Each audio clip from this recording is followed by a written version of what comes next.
여러분 안녕하십니까. 7월 30일 새벽이 됐습니다. 전우책입니다. 벌써 7월의 끝입니다. 지난 6월 29일 대선 출마를 공식화한 후 국민의힘 입당을 고심해보던 윤석열 전 검찰총장이 어제 전격적으로 입당을 결행했습니다. 대선 출마 선언 한 달 만입니다. 어제 오후 1시 50분 국민의힘 당사에 온 윤석열은 기자들에게 오늘 입당하기 위해 왔다면서 이렇게 말했습니다. 정권 교체를 위해서는 제1야당의 입장에서 정정당당하게 초기 경선부터 시작해가는 것이 도리다. 그는 국민의힘이 국민들로부터 더 넓고 보편적인 지지를 받을 수 있을 것이라고 생각해 입당한다고 말했습니다. 사실은 좀 더 다양한 국민의 의견을 장벽 없이 경청하는 시간을 갖고 싶었는데 한 달 동안 많은 분을 만나 보니까 그런 불확실성을 없애고 초기부터 가야겠다는 생각을 국민들께 빨리 알려드리고자 했다. 윤 전 총장의 말은 이 언론에 보도된 내용을 제가 조금 이야기 편하게 정리를 해봤습니다. 그는 또 이 당직을 가진 신분으로도 정권 교체를 열망하는 분들이 넓은 성원과 지지를 받을 수 있겠다는 생각도 들었다고 솔직히 말했습니다. 그러니까 당 밖에서 좌우를 넘나들며 외인을 넓히는 것보다 보수 우파 후보가 된 뒤에 세를 확장하는 것이 더 낫다는 판단을 한 겁니다. 이른바 이 김종인류의 투트랙 전략을 벌인 것입니다. 거기엔 당박 주자로 있다가는 국민의힘 후보가 경선을 통해 몸집이 불어나면 보수 우파 단일화에 승리를 낙관할 수 없다는 판단도 작용했을 것입니다.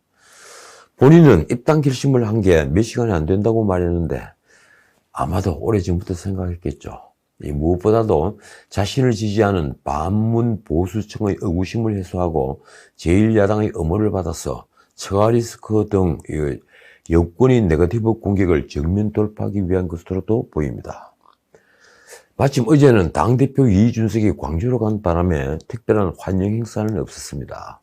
윤석열은 최재형이 공개회동을 제안한 데 대해서 제가 거취를 고민할 때 마침 공개회동을 제안해 응할 수 없었다며 이렇게 말했습니다.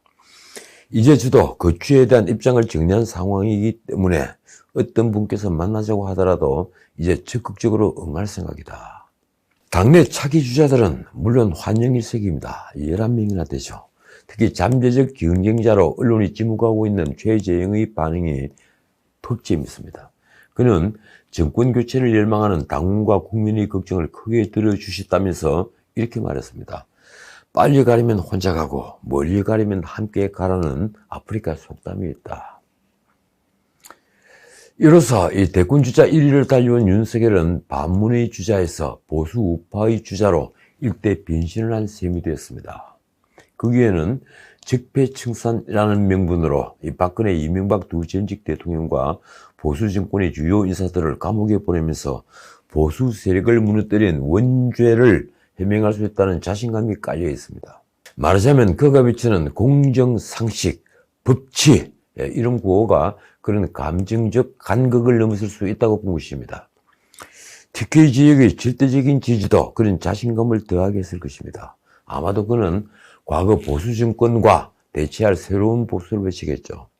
게다가 최근 다시 커지는 가족 리스크로 제1야당이라는 든든한 조직의 의무가 절실했을 수도 있습니다.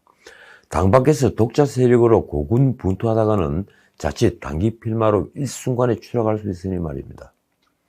어쨌든 국민의힘 밖에는 이제 사실상 안철수와 김동연만 남았습니다. 그러나 안철수는 지난 서울시장 출마 때 대선 출마를 접겠다는 언지를 한 게 걸리고 이 김동연은 자신이 민주당도 국민의힘도 아니라고 밝힌 게 걸립니다. 이제 야권 후보는 사실상 국민의힘 당내 경선으로 결정된다는 것인데 그만큼 당내 경선은 더 치열해지겠지만 유력 후보에 대한 여당 쪽의 공격도 거세질 것입니다. 여당이 이 보수 우파와 진보 좌파가 1대1로 맞붙는 상황을 원할 리가 없기 때문입니다. 그러고 보니 관철동 건물 외벽에 줄리 벽화는 어제 하루 종일 호사가들의 관심사였습니다. 솔직히 저는 그 벽화는 대선 전국에서 선전선동에 지나지 않는 정치 행위이며 한 여성의 인격을 철저히 모독한 범죄 행위라고 생각합니다. 그 줄리 벽화 건물주 여정원이라는 분이 어제 라디오에 출연해 윤 전 총장을 지지하는 열성 팬들이 문제라며 이렇게 말했습니다. 그렇게 과격하게 나올지도 몰랐다. 어이가 없고 황당하다. 개인적인 소감은 세상이 미쳐가고 있구나라는 것이다. 정말 누가 미쳐가고 있는 것일까요? 그는 일이 이렇게 커지고 일파만파가 될지는 꿈에도 생각 못했다고 했습니다. 건물벽이 어두웠다. 저녁만 되면 미성인자들이 담배를 피우러 많이 온다. 태양광 가로등도 켜놨고 벽화도 그려서 좀 밝게 하려는 취지였다. 정말 그런 겁니까? 그게 변명인가요? 그래서 미성인자들이 즐기라고 그런 벽화를 그린 것입니까? 그가 한 변명의 요지가 이렇습니다. 본인이 줄리가 아니라고 부정을 했고 모든 관계 있는 남자들이 그런 사실이 없다고 부인하는 것을 내가 단지 풍자해서 쓴 것뿐이다. 그런데 그걸 가지고 날뛰는 우리나라가 정말 문제라고 했습니다. 배우가 있다느니 어쩌니 한다. 내 나이가 몇인데 누구한테 조종당하고 그러겠나. 나는 종교도 없고 야당, 여당도 없다. 저는 그가 누구에게 조종당하지도 않았으면서 그런 그림을 그려놓고도 표현의 자유 운운하는 게 더 놀랍습니다. 그는 방송에서 이렇게 큰 소리를 쳤습니다. 전혀 신경 안 쓴다. 나는 떳떳하니까 본인들도 떳떳하면 신경 쓰지 말라고 하라. 대법원에서 판결문 나오면 없애준다고 하라. 참 기가 막힙니다. 그 벽화는 대법원 판결과 상관없이 명백한 범죄 행위입니다. 줄리의 남자들이라는 문구와 함께 2000년 암흑의 의사부터 2009년 윤서방 검사까지 누구인지 알 수 있는 사람들을 검명했으니 그는 이미 명예훼손을 한 것입니다. 큰 소리를 치던 건물주는 어디에서 법률 자문을 받았는지 어제 오전 9시 넘어 줄리의 남자들 명단과 그러니까 이름들과 영부인이 꿈덩 논란이 된 문구를 지웠습니다. 흰 페인트로 지우더군요. 그런데 숨바꼭질을 하듯 오후 3시쯤에는 지워진 벽화 문구가 다시 등장했습니다. 진보 좌파 유튜버가 문제된 문구를 다시 적은 겁니다. 서점 직원은 경찰에 저희는 일단 다 지웠는데 누가 다시 썼다. 저희가 다 지운 건 보시지 않느냐 이렇게 해명을 했습니다. 2시간 후에 이 문구는 서점 직원이 다시 검은색 라카 페인트로 지웠습니다. 상한이 이른데도 민주당 여성 의원들도 여성 단체들도 비판에 나서지 않았습니다. 비난이 일자 민주당 지도부는 어제 비로소 입장을 내놨습니다. 대변인이 종로의 한 서점 벽화 문제와 관련해 송영길 대표와 지도부에서 문제점을 지적했다며 한 말이 이렇습니다. 표현의 자유도 존중돼야 하지만 인격 침해 등 금도를 넘어서는 안 된다는 점을 확인했다. 말 참 어렵게 합니다. 금도가 있다. 신문사설과 같은 말이죠. 거기에 표현의 자유가 왜 나옵니까? 철저한 후보 검증이 필요하지만 부정확한 정보를 기반으로 개인의 삶을 송두리째 부정하는 행위는 민주주의에 전혀 도움이 되지 않는다는 말도 따라 붙었습니다. 친문 전재수 의원만 제대로 된 비판을 하더군요. 어떤 말로도 정당화될 수 없는 명백한 사회적 폭력이다. 그렇습니다. 자, 이제 대선이 7개월 남았습니다. 그런데 이미 대선을 의식한 현금 살포 전쟁은 시작됐습니다. 일주일 전 한국경제신문 헤드라인이 이렇습니다. 기본소득발 현금 살포 전쟁 시작됐다. 문제는 이 포퓰리즘 공약들이 민주당 대선 주자뿐 아니라 보수 우파를 자임하는 국민의힘 인사들도 내놓고 있다는 것입니다. 코로나가 그 핑계가 됐습니다. 이재명은 청년에게 연 200만 원, 그 외 모든 국민에게 연 100만 원씩 지역화폐를 지급하는 내용의 기본소득 공약을 7월 20일 발표했습니다. 한 해 약 60조 원의 예산이 소요되는데 그 재원은 재정구조개혁과 자연증가분 예산, 세운관리 강화로 마련한 25조 원에다 조세 감면분을 순차 축소해서 25조 원을 더 확보하고 이 국토보유세, 탄수세 등으로 마련하겠다고 했습니다. 솔직히 재정구조개혁이니 세운관리 강화니 하는 말은 뜬구름 잡는 말입니다. 박근혜 정부 출범 때도 지하금융을 활성화한다는 말이 나왔죠. 다들 기억하십니까? 경제 전문가라는 작자들이 그렇게 말했습니다. 그러나 그 말은 헛소리였습니다. 그러니까 이재명은 증세 방침을 공식화한 겁니다. 국토보유세는 땅을 가진 사람에게서 거둔 세금을 전 국민들에게 나눠준다는 발상입니다. 기본적으로 민주당 인사들에게는 부동산을 통한 소득은 모조리 불로소득이라는 고정관념이 박혀 있습니다. 이낙연에게도 추미애에게도 말입니다.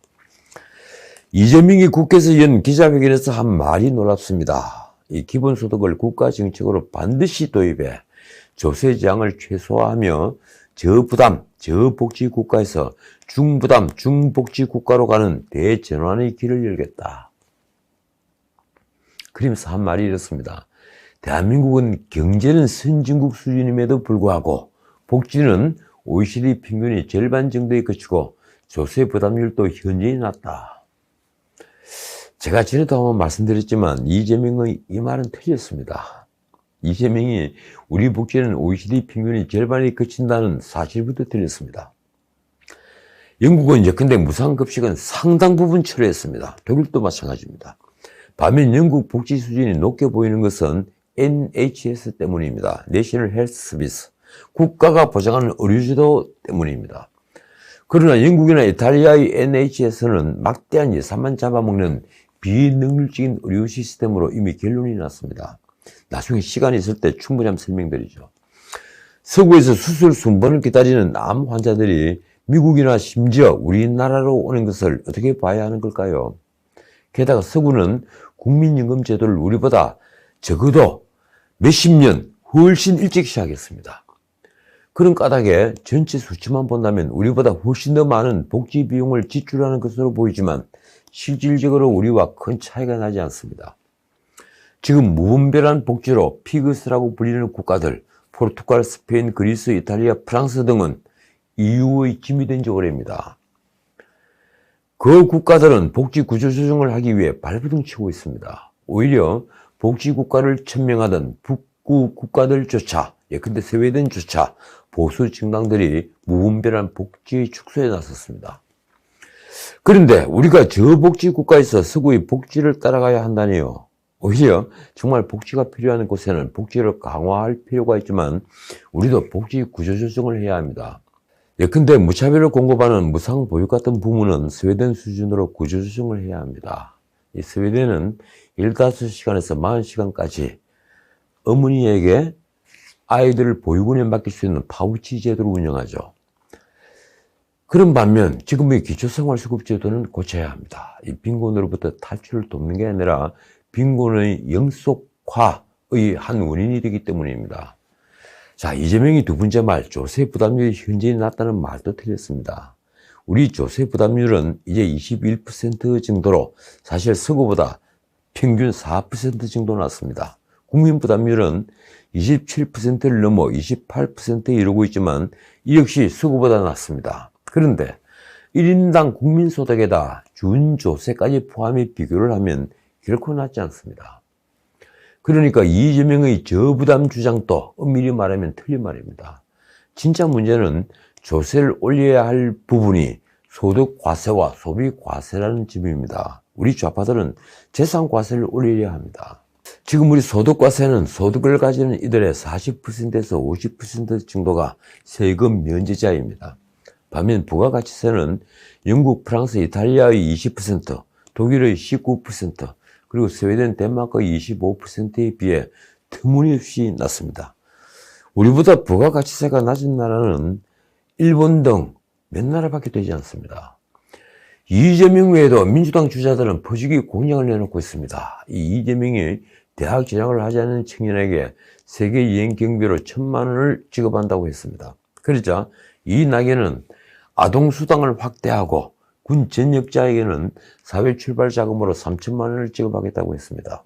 아동수당 확대에는 5조 9,355억 원, 그리고 사회 출발 자금 제도에는 3조 2,811억 원이 들지만 재원 대책은 발표되지 않았습니다. 정세균은 유아 때부터 매년 500만 원을 적립해서 사회 초년생에게 1억 원을 지급하겠다고 나섰습니다. 소요 예산만 무려 27조 2,400억 원입니다. 김두관은 매년 신생아에게 3천만 원을 적립해서 20세 때 6천만 원을 지급하겠다고 합니다. 이 역시 매년 8조 1720억 원이라는 막대한 예산이 됩니다. 박용진은 60세에서 90세 노인에게 6억 원 연금을 지급한다는 놀라운 공약을 내놨습니다. 추미애는 종부세를 국토보유세로 전환해서 5조 1138억 원을 거두고 기업에는 탄소세를 36조 3천억을 거두어 기본소득 지원으로 하겠다고 했습니다. 그런데 국민의힘에서는 유승민이 공정소득을 제시했습니다. 물론 선별적 지원입니다. 오세훈은 안심소득 공약을 내놓았는데 현금살포 경쟁에 나선 겁니다. 이런 공약들은 모두 재정에 부담을 주는 공약으로 거들이 난 우리 재정을 생각한다면 할 수 없는 공약, 있을 수 없는 공약입니다. 도대체 기본적인 생계 수준이 확보된 나라에서 전 세계에서 아직 아무도 하지 않는 기본소득제를 왜 해야 하는 것인가요? 제 생각은 이렇습니다. 일자리 정책을 만들지 못하자 기본소득제 등 현금살포 정책을 내놓은 것이다. 그렇지 않습니까? 그래서 다시 클라크의 경고를 생각합니다. 이 정치인은 다음 세대를 생각하고 정상배는 다음 선거를 생각한다. 자, 오늘 여기까지입니다. 이광철 청와대 민정비서관이 물러났습니다. 김학의 불법 출금 개입으로 기소되자 사의를 표명한 지 한 달 만입니다. 문 대통령은 왜 끝까지 그를 버리지 못했던 것일까요? 설마 김학의 수사에 명운을 걸라고 지시했던 때문에 공범의식을 가진 건 아니겠죠? 지금까지 전은책이었습니다.